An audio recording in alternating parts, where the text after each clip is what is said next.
உதவி எடுக்கும்போது அவசரப்படாதீங்க. முதல் விஷயமே எதுல? உதவி எடுக்கும்போது அவசரப்படாதீங்க.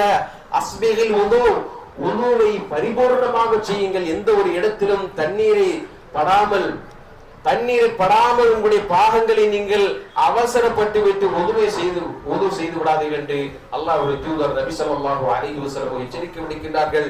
கால்களை கோதி கழுவுமாறு அல்லாஹ்வுடைய தூதர் சொல்கின்றார்கள். ஒரு சமூகத்தை எச்சரிக்கை விடுக்கிறேன், அவர்கள் தங்களை நரகத்தில் தங்களுடைய இடங்களை ஆக்கிக் கொள்ள வேண்டாம். யார் என்று கேட்கும் பொழுது அல்லாஹ்வுடைய தூதர் ரசூலுல்லாஹி ஸல்லல்லாஹு அலைஹி வஸல்லம் அவர்கள் சொன்னார்கள், யார் தங்களுடைய கால்களை கோதி கழுவாமல், கால்களுடைய விரல்களுக்கு இடையில் கோதி கழுவாமல் யார் பொடுபோக்காக உணர்கின்றார்களோ அவர்கள் தங்களுடைய இடங்களை நரகமாக ஆக்கிக் கொள்ளட்டும் என்று அல்லாஹ்வின் தூதர் நபி ஸல்லல்லாஹு அலைஹி வஸல்லம் அவர்கள் சொல்கிறார். இப்ப கால்களை கோதி கழுவணும். கால்கள் விரல்களுக்கு இடையில பொடுபோக்காக உதவெடுத்து விடாமல் கால்கள் விரல்களுக்கு இடையில் நல்ல தண்ணி படுமாறு